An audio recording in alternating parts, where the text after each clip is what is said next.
5 minutes to tell you absolutely everything I know about the world of podcast growth and marketing. Before I do that, I would love to know a little bit about who you are so that I can tailor this discussion to you. So, a few ways to do that. Would you please write in the chat answering any of the following questions?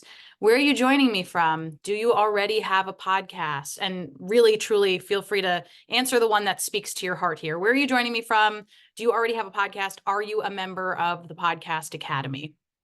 I'll see some of those rolling in. I'll read some of them out loud, and then I'll show you on my screen what we're going to be talking about today. We've got Los Angeles, we've got Manchester, not a member. We've got Portland, Maine. I lived there for a little bit.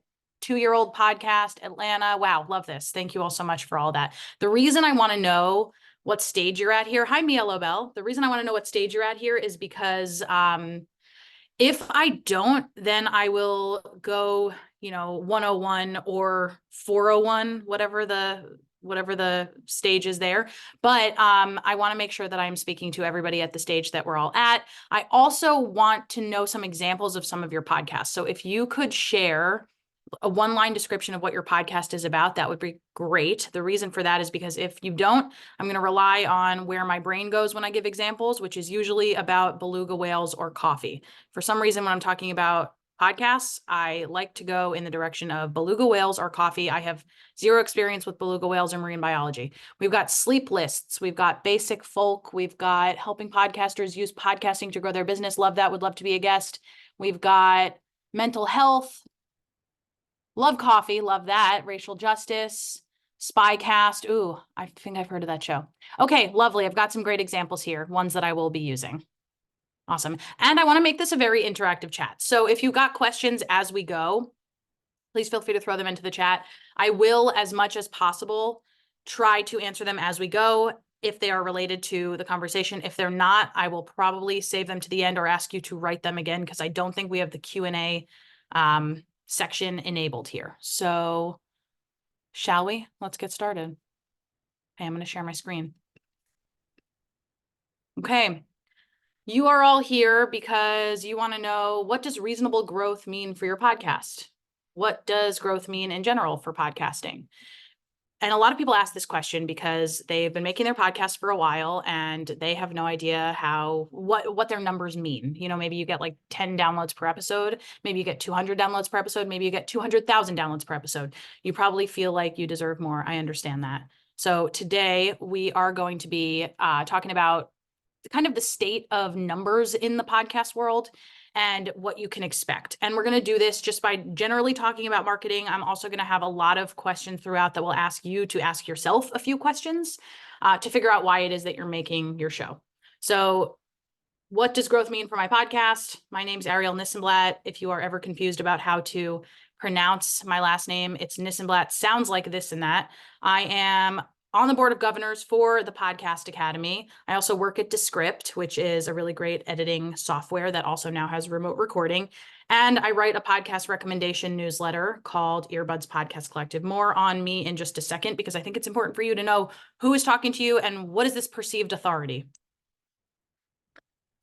Descript does kick ass. Okay, who am I? These are the things that I'm involved in, plus a few other things. I've been working in the podcast space since 2017. I started working in the podcast space on my own. I really just loved listening to podcasts back in 2016, 2017. Started in 2014, was obsessed with them, but didn't really know how to work in the podcast space, didn't really see any examples of people working in the podcast space on the business side of things at the time. I just wasn't aware. So I started a podcast recommendation newsletter, Earbuds Podcast Collective, in February 2017. So it's been almost 7 years. And I started it because I wanted to listen to more podcasts. And I also wanted to highlight creators who were making really great podcasts.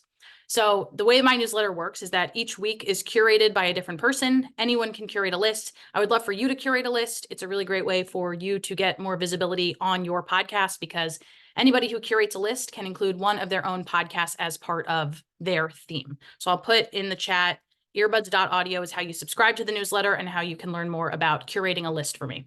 I also work at Descript. As I said, I used to work at Squadcast, which is a remote recording platform. Squadcast got acquired by Descript in August, which now means that if you use Descript, you have access to Squadcast for free. So you no longer have to use Zoom to record. You can use Squadcast for free.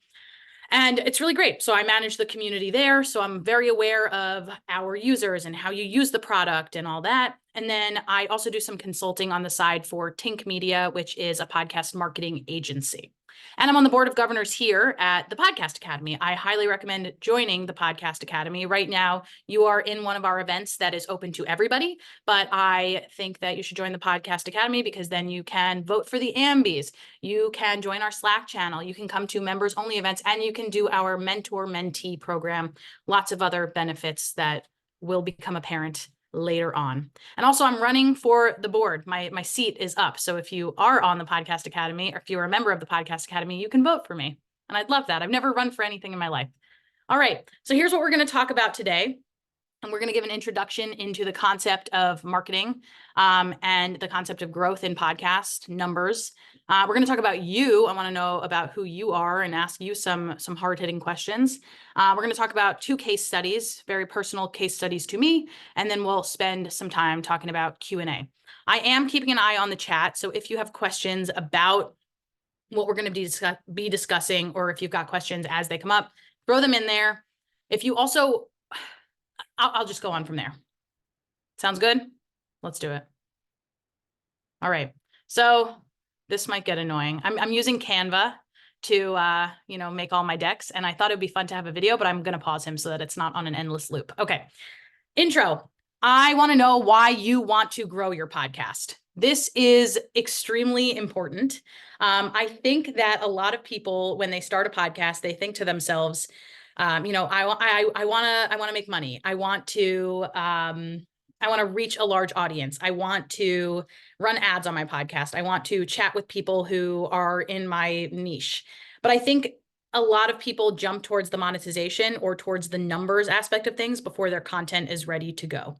So I want to know now, people are starting to write in the chat, 3 reasons that you make your show other than just downloads and dollars. And you can post these in the chat if you want, but more importantly, get out a piece of paper or write it on your phone. What are 3 reasons that you make your show other than just downloads and dollars? And the reason I want you to do this is because sometimes your podcast will grow, sometimes it will stay stagnant, sometimes it will not grow. And you got to decide if it is worth it for you to continue making your podcast. And the way to decide that is, are you still hitting those 3 of your goals? For me, I host a bunch of different podcasts all about the business of podcasting. I have one podcast about podcast recommendations. I have another podcast about podcast trailers, and I have another podcast where I give daily tips that may or may not help you. And the reason I make these shows is not for growth. It's not for downloads. It's not for dollars. It is because, number one, I like to have a podcast. I like to play around with the technology in this industry. I work in this industry. It's important for me to keep up with all that's going on in this industry. Number 2, I get to talk to other people in the podcast space, and I have an excuse for reaching out to them always.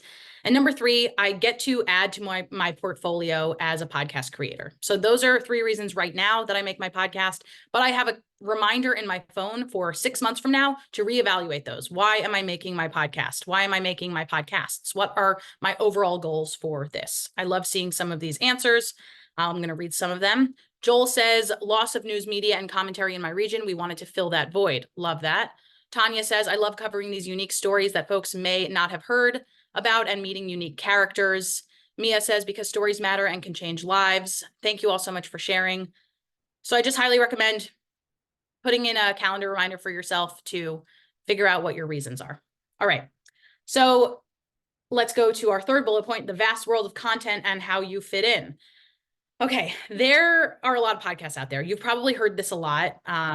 If you go to any sort of community on social media that has to do with podcasting, hi Aunt, good to see you. You'll see that there are a lot of people asking questions like, do we really need another podcast about this thing? Or aren't there enough podcasts about this? And to that, I always say, does anybody ever say that about books? Does anybody ever say that about blogs? Does anybody ever say that about YouTube channels? The answer is no. So I want us to reframe that conversation and think about this world of content and how your content is specific to you and how in and of itself, it has value as long as you make sure that you are pointing out that value always. Ant says, this is so often overlooked. The 3 most important questions in podcasting are why, and why. Yes, and they can all be interpreted differently. They've got different tones to them. So how do we decide that, how does your content fit into all of this? So I want you to think now about what kind of show you make. And then I want you to think about your competition. And I think the word competition is tough because, um, we can say competition, but I always encourage people to look at it more as your potential collaborators. But think about the other people in your general space that are making content similar to yours, and then think about what it is in your show that is just a little bit different. What are you doing that turns this on its head a little bit? And I'll go to an example that somebody gave me up above. Actually, I know Charles is here. Charles has a podcast about Westchester County, 914. It's where I'm from, so I'm picking on you. And what I really like about this show is that it's clear who it's for. 914, it's about Westchester County, what to do in Westchester County, what to eat in Westchester County. There might be other podcasts, there might be other blogs, there might be other books about Westchester County, but Charles is doing something different because it is from Charles's perspective. So you need to think about why your show is different. And the answer can't just be, I have a podcast and it's unique because of me. That's great, but we need something very specific about that. Arielle, is it a bad sign if you can't think of another show covering the same topic? It's not a bad sign. It could be a good sign, but I also think that give me a second and I could probably find one. Jeanette, I don't know if I'm spelling your name correctly or if I'm pronouncing your name correctly. Feel free to let me know what your show is about and we can make some suggestions. Competition from Tanya, seasoned experts and tour guides, longtime New Yorkers, established, some say stuffy institutions. Nice. Yeah, love that. Good to be aware of who is in your niche and how do you fit into that niche. So, and how can you use these comparisons to your advantage? The first thing that I recommend when you start a podcast is to be aware and constantly be checking in on other podcasts in your niche, in your competition, in your potential collaboration sphere. The first way to do that is to literally just Google your podcast's keywords. What are people searching for when they find your podcast? And how can you make sure that your podcast is optimized for them to find you if they're searching for those keywords? I was literally just doing a consulting session with somebody who has a podcast about being cheated on and what to do after you discover that you've been cheated on. And their podcast name was something like, How Are You Mighty? That was the name of the podcast. And my first piece of criticism was, is anybody going to search for the phrase, how are you mighty, if they're looking for a podcast about cheating or infidelity or how to recover after cheating or infidelity? Probably not. So my first piece of advice was to add some keywords in there. If you really like the phrase, how are you mighty, you don't have to get rid of it. You just need to figure out what you can add to it to make sure that people are going to find you if they are looking for you. So the first thing to do is to be aware of other podcasts in your niche. Google your keywords. Listen to those podcasts. This is a big thing. Not just being aware of them, but checking in on them every once in a while. And it could be that you're creeping on them because you want to make sure that you are doing a good job and you are covering topics that are similar, but maybe a little bit different. And if you're covering them similarly, you are, adding your unique touch to it. So making sure that you are constantly aware of this space, that could mean an opportunity for you to pitch yourself as a guest on their show or to invite them to be a guest on your show if you like their perspective or hate their perspective and want to challenge them publicly. That is always a possibility. So just being aware of what those shows are. And one way to do this is to go to Apple Podcasts, go to Spotify, go to just search the keywords that you like to be ranking for and find the other podcasts in there, check in on them, subscribe to them. Another thing to do is you've probably chosen a category and a subcategory for your podcast. You did that on your podcast hosting platform when you set up your podcast. And when you did that, maybe it's a great fit, maybe it's not, maybe that was just the best one for you. You should be regularly going to Apple and Spotify's charts and seeing what other shows are ranking in the categories that you've chosen for yourself. And the reason for that is also to keep up with what's going on. It could be that it's super broad. So maybe there is a podcast called What Was That Like? Hosted by Scott Johnson. Great show. I think it was in Pod News today because it reached 10 million downloads or something huge like that. And his podcast is probably in society and culture or true crime or something like that. And there are going to be a lot of podcasts in there. Some are going to be related to his show, some are not. But it's just good to be aware of who else is ranking in your category. Checking in with them, subscribing to them, listening to them, being aware, because you are now in this vast world of content and you need to figure out how to respond to or how to veer away from these topics that are being discussed. David says, I'm somewhat challenged because the language around the topic is still developing. So keywords is not simple since mostly only people already familiar with the space know these keywords as opposed to the general public. David, do you want to give some examples? I'll try to come back to you on that. That's a really good point. All right. So using these comparisons to your advantage is really the process of being aware of what these shows are and looking upon these people, looking upon these podcasters as potential collaborators. And I can go into more detail about how to set up these collaborations, calling them, I like to call them podcast friendships, and how to go on podcast play dates with these potential podcast friends and using those to your advantage. The idea behind that is people who listen to podcasts tend to listen to many podcasts. There was data that came out in 2022, I believe, from Edison Research. At the time, Tom Webster was there. He's now at Sounds Profitable, really great newsletter to subscribe to.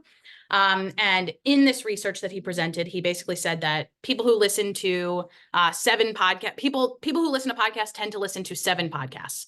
And my next thought there, my natural next step was, if you listen to 6 podcasts, you might be looking for a 7th. If you listen to 7 podcasts, you might be looking for an 8th. Sometimes your 7th goes on hiatus. Sometimes your 8th drops off entirely. Sometimes, whatever the situation may be, there is room for you in somebody's listening slate. So it is about being active where those listeners already are.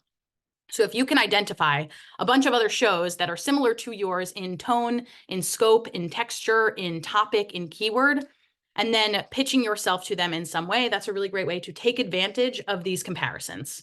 So I think a lot of people are going to have the following question: what are good numbers? And I think even towards the end of my presentation, I have FAQs, questions that I think you will ask me. So I'll just address one of them up here now.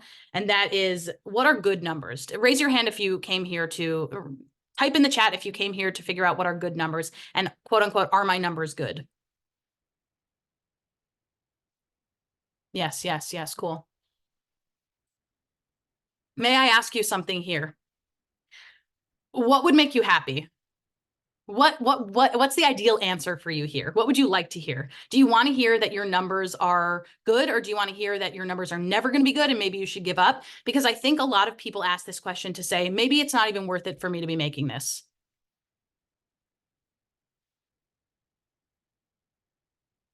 How are we combating the Apple iOS change? That's a great question. I'll touch on that. I'd like to hear about growth trajectory. Great. When I get to my case studies, we'll talk a little bit about trajectory.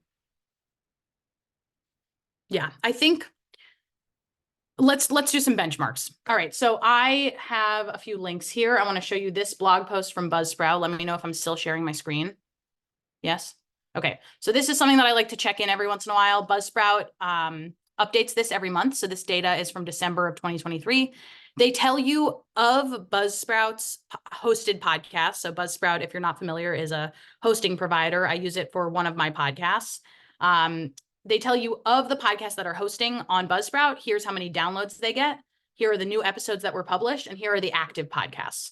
And then they tell you where the downloads are coming from. So this is, of course, just data from Buzzsprout, but it is interesting to think about how this compares to other places. And there are some other podcast hosting providers that provide some of this data, but Buzzsprout really does love data transparency, so they like to make this available.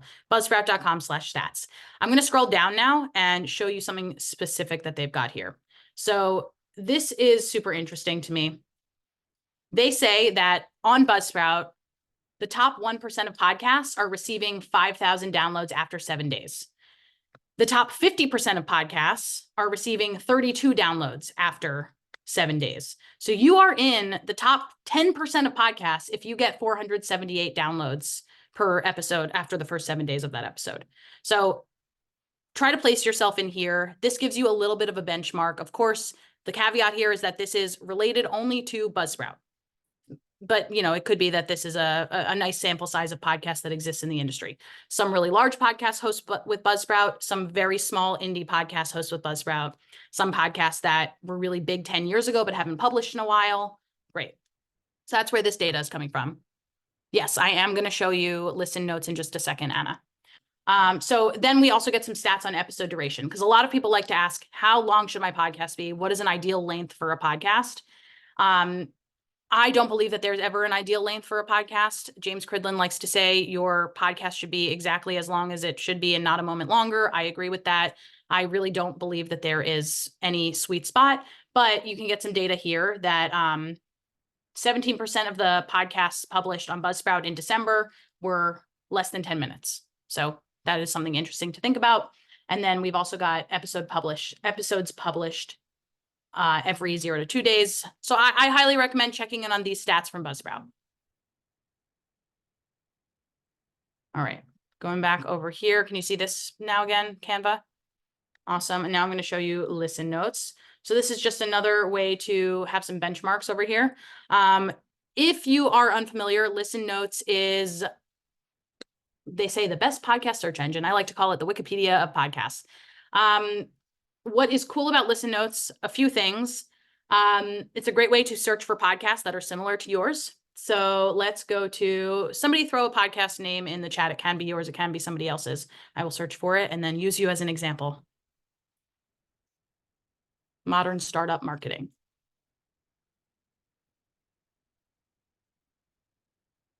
There we go. Love your cover art, Anna.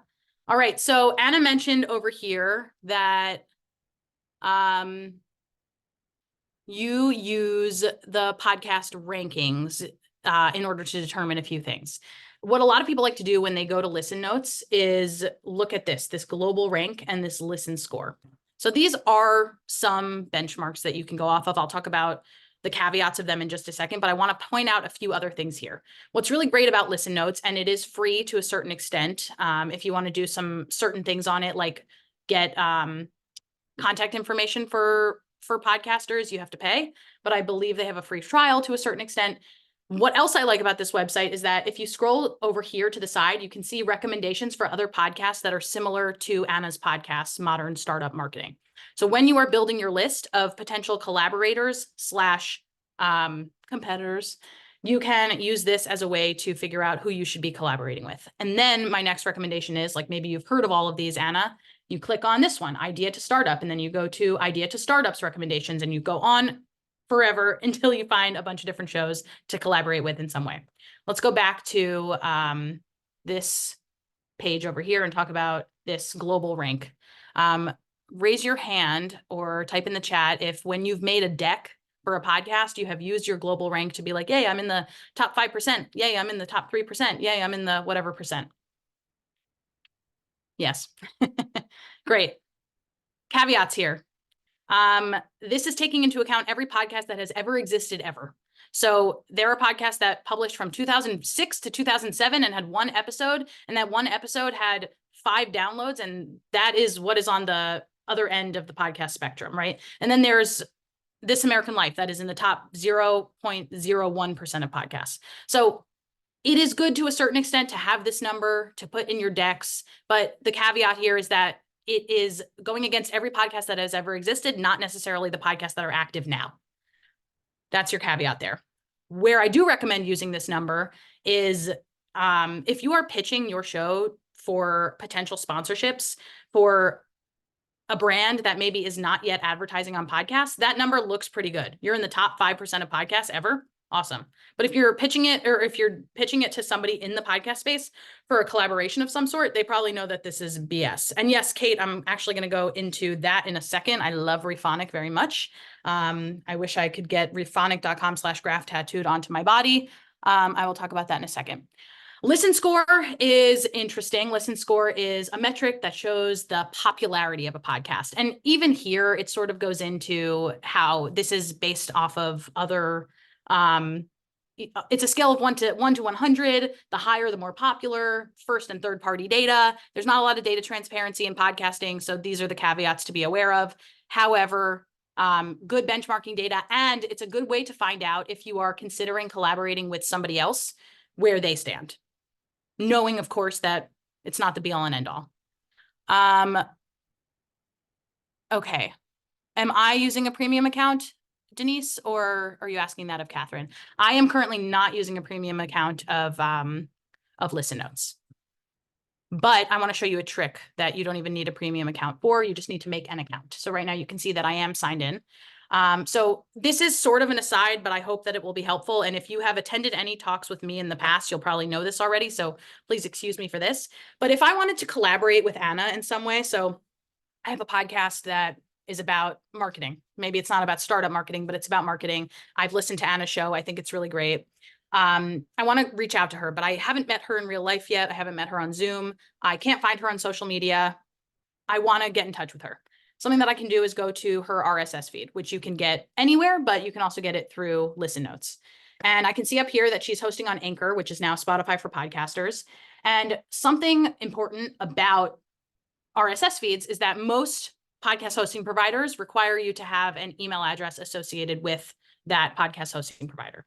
So with your podcast. So what I can do here is I want to look for that email address, but I don't want to spend so much time like reading through absolutely everything. So a quick way to do this is to Command F and then hit the @ symbol. And then it takes me to where in her feed there is an email address. And you can see here that we've got podcast 60 plus 39 at anchor.fm. The thing about Anchor that it's doing here is this is not Anna's email address. So this is not the best example, but it is the process that we take in order to find people's email addresses. For most people that you're going to search for, their email address will be here. They'll be contactable. Maybe it's not their best email address, but if that's the case, you can always email them and say, hey, I'd love to be in touch about a potential collaboration. Can you point me in the right direction? Can you find the best? Can you let me know where I should send information, where I should send my media deck? So this is, you go to the RSS feed, you hit, will the email still work even though it's wonky? I actually don't know. So we could test it out, Anna. I could email you on this and see if it goes to you. More likely it's just Anchor auto creating some sort of email address because it's Anchor, but most other podcast hosting providers will have some sort of legit email address associated. With great power comes great responsibility. Just because you can find email addresses for people does not mean you should spam them. You should take care to send crafted, personalized pitches to these people. All right. I am quickly going to show you Rephonic because it's one of my favorite things ever. Rephonic.com/graph. First, context. Rephonic is a paid platform. It's a paid audience insights platform. It's expensive, but it's awesome. If you've got some money to spend, I love it because here is what you can do. I will show you. Give me another show. Give me another show.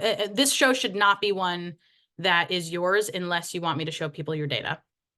So let's do maybe how I built this. All right. So I'm going to click on how I built this, and it's going to give me audience insights into how I built this with Guy Raz. So what Rephonic does is it allows me to see if the show is active, very important because you don't want to spend your time pitching to shows that are not active. It tells me how often it publishes, tells me how many episodes there are.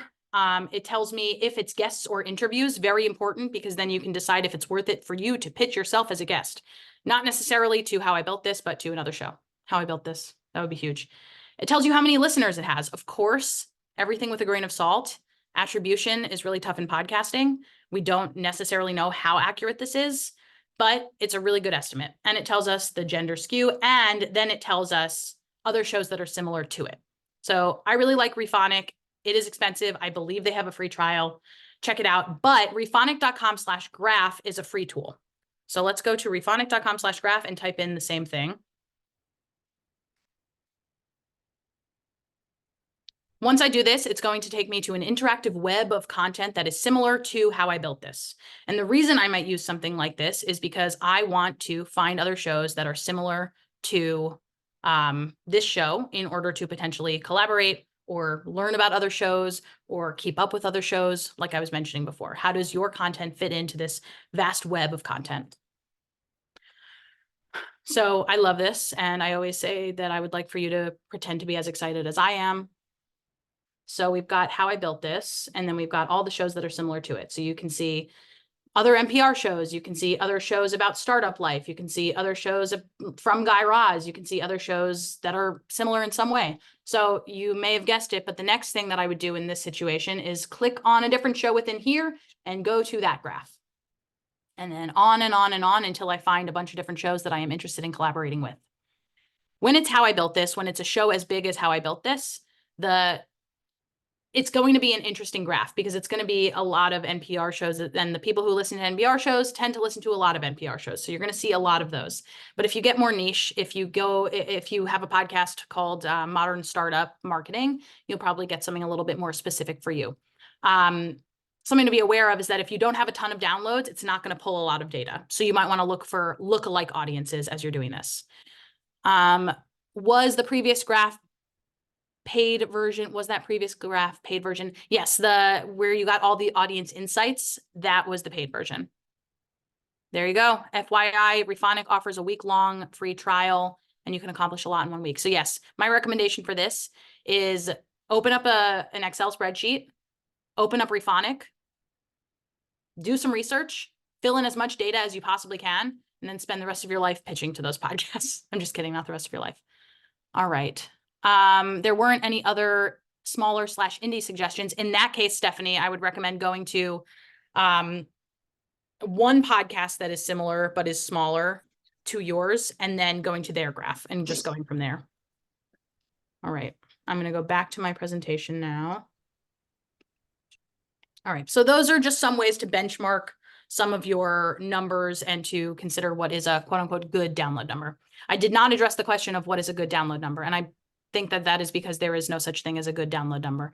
There are different good download numbers for different people and at different stages. I know that's a cop out, but what I mean by that is, sorry. All right. Just muted somebody. All right. So, cop out. What was I saying? Okay, I remember. Okay, I have a podcast about podcast recommendations. It's called Feedback with Earbuds. It gets 500 downloads per episode. I don't care that I wouldn't care if it only had 100 downloads per episode. Why? Because it fits into one of the 3 reasons that I make my podcast. It fits into, I make this podcast because I like to play around with podcast technology, and I get to say that I have a podcast and build my portfolio. Fits into other things too, but 2 is enough for me.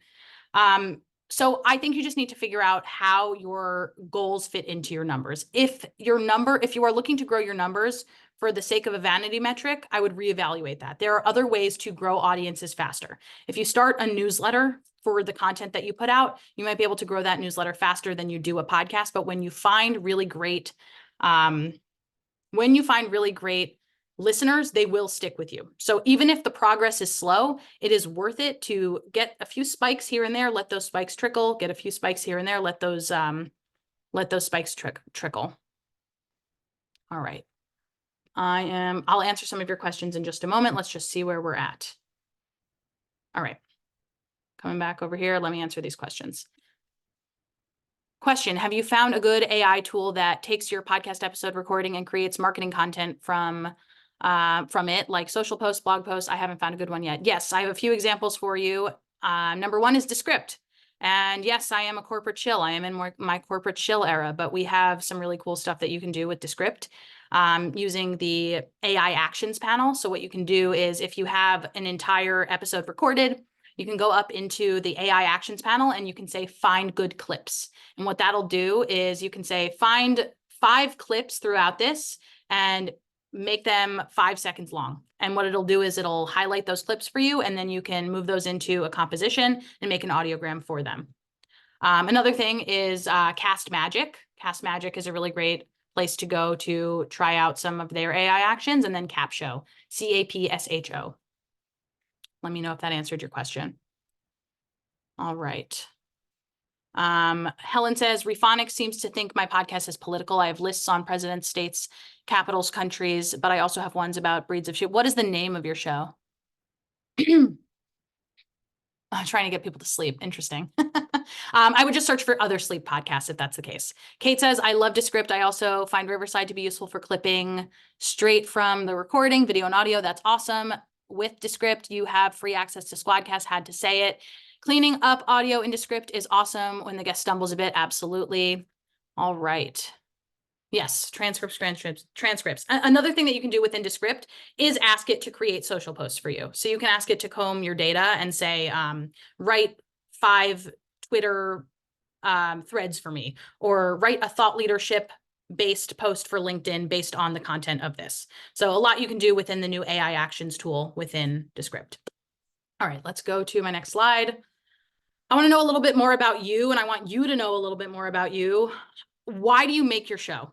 Why do you make your show? And this is a little bit different from the question that I had before about the 3 reasons that you make your show beyond dollars and downloads. Why do you make your show? What is unique about it? And you can feel free to answer that publicly or not. If you do answer it publicly, you may find yourself some podcast friends. So if you do start typing that, try to look and scroll up at the other folks who are writing their answers and maybe reach out for some collaborations. And then I want to ask you this question. When you started this session,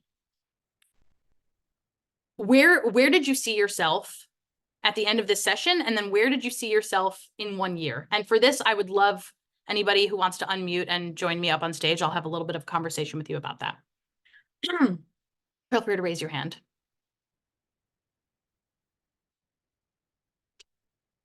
I will guide you through this question. All right, Helen, coming up to the stage. I've unmuted. I don't know if that Okay, means I'm good. on stage That's or not. better for me. Hi, Helen. Okay. How are you? Hi. All right. So tell me, why do you make your show? I make my show to help people sleep because I couldn't sleep and I couldn't find a show that worked for me. And now lists. So the premise is you read lists? Yes, I generate and read lists. I just recite long lists, sometimes up to 1,000 That's different awesome. things. Yeah. That's awesome. Okay. As much as you want to share, you don't have to give actual download numbers, but are you happy with your numbers? I would love to grow my numbers. Okay. Why? Well, because that would mean more people are getting the help that they need to fall asleep. It also means that I have greater authority as a podcast guest and as a speaker, as a sleep evangelist. So that will help my business grow. Nice. So what do you do on the side that contributes or is contributing from? Do they fit into each other, your business and your podcast? Yeah, I speak about my experiences and how sleep was fundamental to redirecting the trajectory of my life. That's awesome. If your podcast is successful in 1 year, what would that look like? Oh gosh. In 1 year, I will be able to use the episodes, like the collective episodes that I've created to generate an audiobook, which would be really cool. And I'd love to be able to publish that. And let's see, I'd also really like to be doing more on stage speaking. And I'd love to have a sponsor for my podcast. Okay, I'm going to make one suggestion, which is I bet there are people in this session right now whose podcasts are about intense topics, things that like might make it so that it's hard to sleep. I would recommend collaborating with one of them and potentially putting a minute or 2 minutes of your podcast at the back of their podcast with a little intro from them that says, we know we just threw a lot at you today, and it might be tough to get to sleep tonight. We're going to play you an excerpt from Sleep Lists. If you like it, go and subscribe. So if anybody is interested in something like that, I think that would be a fun collaboration. Yeah, connect with me. That'd be awesome. I'd never even thought of that. There you go. Feed drops, or even just snippets of feed drops. All right, thank you, Helen, for volunteering. Does anybody else want to share a bit about their show?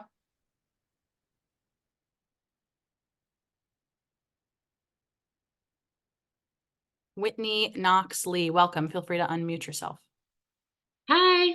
Hi, how are you? Good. Good. All right. Who are you? Why do you make your show? Okay.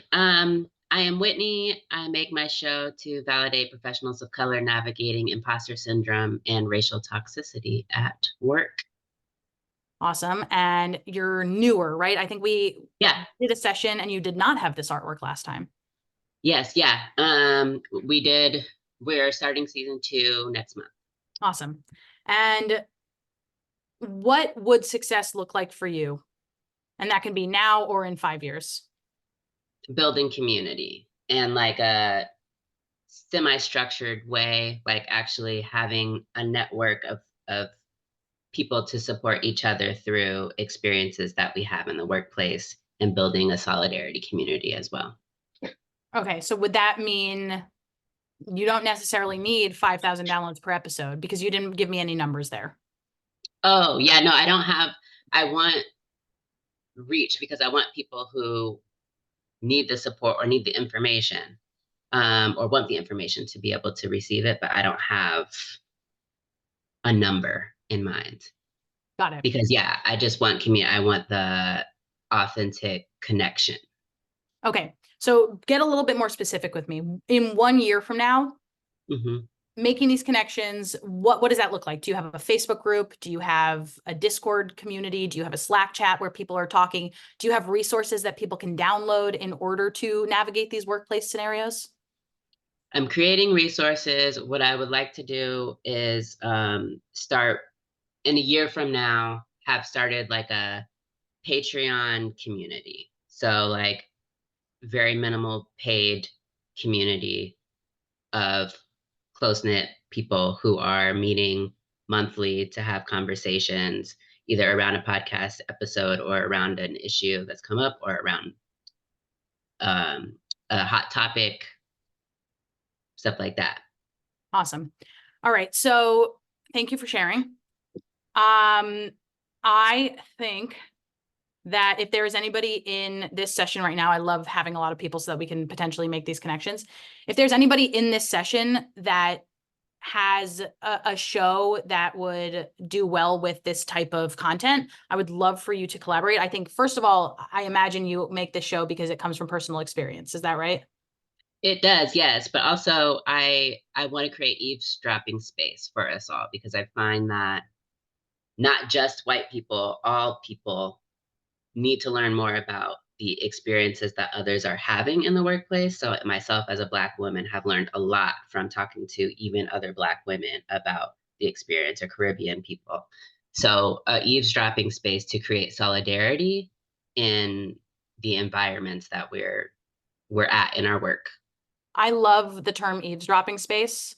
I wonder if you could pitch yourself to other podcasts to create eavesdropping spaces on other people's podcasts. So I'll come in and create an eavesdropping space. That's like, so it's not just you pitching yourself as a guest to like talk about your workplace experience. It's to create an eavesdropping experience. Okay. So think about that when you start to make Mhm. connections. It's, you're not just selling yourself as a guest, you're selling yourself as a guest who builds this specific thing on people's platforms. Mhm. All right. Awesome. Thank you, Whitney. Thank you. All right. So those are just some questions to ask yourself. I think the main one here is, if you are successful 1 year from now, what does success mean? And this is very much a frameworking question. This is very much, what does success mean to you? Again, it does not have to mean numbers. It can mean numbers. You can use those Buzzsprout numbers in order to sort of benchmark yourself. But generally speaking, make sure you've got those questions outlined for yourself, the reasons you make your show, and you are consistently answering those questions and making sure that there are reasons for you to make the show other than downloads and dollars. Because if that's the case and you don't hit those numbers, you're going to stop. And that could be bad because people need to hear you. All right. All right. A few case studies. I'll just talk quickly about my podcasts and the growth that they have seen or have not seen. So I mentioned before, Feedback with Earbuds is my podcast recommendation podcast that goes along with my newsletter, which is Earbuds Podcast Collective. And this show I've been doing since 2019. I have changed it a lot throughout its existence. It started out being really just me reading my newsletter out loud. And then my mom told me that that was boring. And I said, thank you, Mom. I knew it all along, but I needed to hear it from you. Sometimes harshest critic. Then I changed it and I interviewed people. I interviewed the curators of my podcast recommendation newsletter. And that took way too much work, but it was a little bit more entertaining. So then I wanted to find a middle ground. I wanted to figure out what was entertaining enough, but would not take up too much time. And I landed on the curators of each week of my newsletter sending in a voice clip of themselves talking about the podcast that they recommended.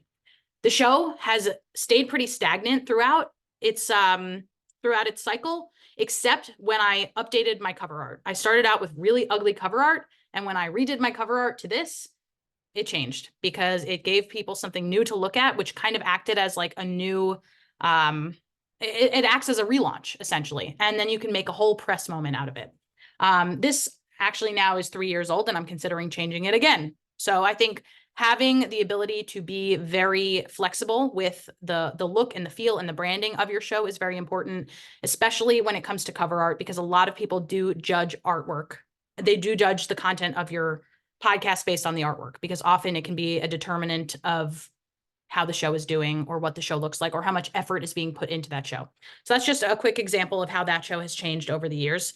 Trailer Park, the podcast Trailer Podcast, is one of my newer shows. I started it around a year ago. It is each week, me and my co-host, we select a trailer that has been submitted to us on our website. We play that trailer and then we break down that trailer, what we liked, what we didn't like, what we hated, what was okay, what worked, what didn't work, and the style of it. And then we get a voice clip from the creator of that trailer telling us a little bit more about an aspect of that trailer. Why'd they make it like that? Why did they choose to include voice clips? Why didn't they choose to include voice clips? A whole number of different directions we can go in. And what I did from the start with this podcast is I built everything in public. If you go to my Twitter, which I'll have at the end of this presentation, the idea for this podcast stemmed out of a tweet where I was just like, what if there was a podcast that featured dead trailers that were made but never became anything? And then we kind of just expanded that definition. And now the podcast is trailers that were never made, trailers that were made, trailers that are part of larger bodies of work, trailers that really, it could be anything, short audio teasers. And everything that I've done for this podcast, I have been public about it. Every social post that I put out, I let you know what I want you to do after you read this social post. I just a few days ago put out a tweet. I also put this on LinkedIn, telling you exactly the numbers that I get on this podcast and why I wanted to share those numbers. And hey, if you want those numbers to grow, you can click play on that. I am just being very, very open and obvious about why I want this show to grow. Number one, because it's good for me. I can deliver more value for my sponsors, but I can also make sure that you as my audience are learning from the experience of me being transparent about this. So just in terms of numbers, our first trailer, so we're in season 2 now, which just started about a week and a half ago. Our trailer now has 1,400 downloads, and our first episode has less than 200 downloads. So it's interesting to think about why there was such a sharp drop off from our trailer, which did so well, and then our first episode, which did just okay. So my thinking there, my takeaway there is maybe the trailer is good and people have time only for a minute and a half of content and they're not so interested in this longer version of episode 1 that we put out. But I would love your feedback on that. So if you check it out, please let me know what you think. Trailer Park, the podcast Trailer Podcast. But I am, like I said, being very open and honest about why this is the case, theorizing about that and trying to figure out what kind of takeaways I can glean from this, but also you. So those are just some case studies in terms of numbers. And if you find that post, feel free to let me know if you have any questions about the numbers that I presented. All right. So a lot of people tend to ask these questions. When can I monetize? What are good download numbers? And what should I do today in order to grow? When can I monetize? A lot of people hear the following. You can only monetize when you hit 10,000 downloads per episode. Bullshit. I stamp that with bullshit. Everything is bullshit. Everything that you've said everything that you've heard when people say it with such certainty is mostly bullshit. It does not matter.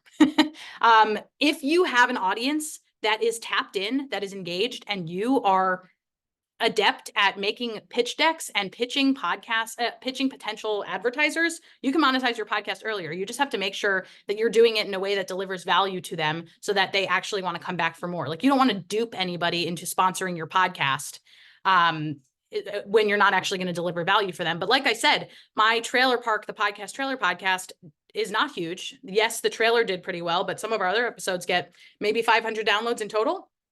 But we have sponsors that have sponsored our entire season because they want to get in front of this audience and they want us to be talking and using their products. So we do integrated sponsorships.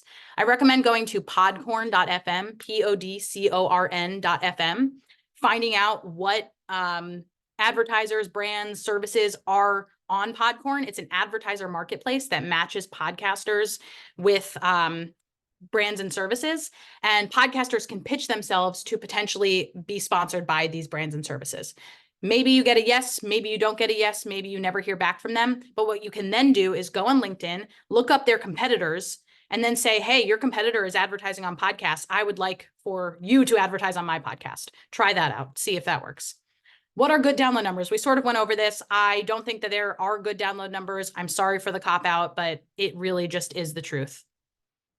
I hope you're not angry about that. If you want me to tell you specifically, if you have good download numbers for what you're doing, and if the reason you came here is to figure out if your podcast is commercially viable, feel free to email me and I will give you an honest assessment. Arielle@descript.com. What should I do today in order to grow? The first thing I would do is make a list of other shows that you should be collaborating with and start thinking about what those collaborations look like. Another thing you can do is look up 5 newsletters in your niche. So yes, there are podcast recommendation newsletters. I'm a huge fan of podcast recommendation newsletters. I think you should be pitching to them pretty regularly. And if you Google the phrase podcast recommendation newsletters, you'll find all of them. Subscribe to them, read them, don't pitch them right away. But also today, in terms of taking a concrete action, look up 5 newsletters in your niche. Go to reletter.com, letter.com. I just put it in the chat. It's owned by rephonic.com, which we talked about before.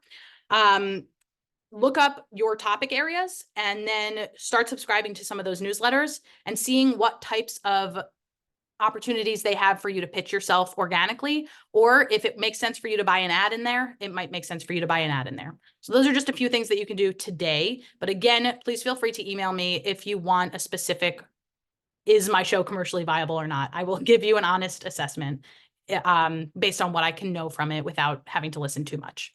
All right. All right, that's it. We got about 4 minutes left. I will try now to answer as many questions as I can. This is my contact information. That is my Twitter handle. I will never say X. And on Instagram, I am Arielle this and that. All right, let's scroll up a little bit. And also, since we only have 4 minutes and you have a question, feel free to raise your hand because I will try my best to go through the questions, but it would be quicker if you have a question or a comment and want to just raise your hand.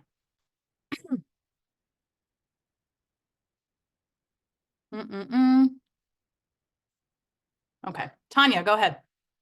Hey, what recommendations do you have for season 1 that's had a lot of momentums and some accolades, but is paused because of funding? Is there a way to get ahead of that? Like keep snowballing because, I'm Yeah. working with a small cultural institution and, we're just sort of stuck. My recommendation would be to set up some feed drops. Sorry. I would get your podcast featured on other people's podcasts. And you don't necessarily need to offer anything in return. You can say, this podcast is publicly funded. We're on hiatus right now because of a funding issue, but I really want more people to see value in it. And your audience is perfect. Offer them great content because maybe they're taking a break. Maybe they're taking off for Christmas. Maybe they're taking off for the summer. You can be content for them, and you can even offer to write up a script that introduces that podcast to their audience. And I don't know what your podcast is about per se, but I do think I'm familiar with you on the internet. So I'm sorry that I can't recall the podcast, but hello, it's good to meet you. Nice to meet you. Yeah. I think that the best thing you can do in this situation is break down your podcast. If it's serialized, you're going to want to put the first episode on to somebody's feed. But if it can be broken down a little bit more, then maybe you go episode by episode. Okay, thanks. That's really helpful. Thank you. Yeah. Kate. Hello. I am preparing to pitch a podcast called Cramped about why the medical community cannot give any answers to people who have periods about period pain. Interesting. And I have it planned out. It's a limited series.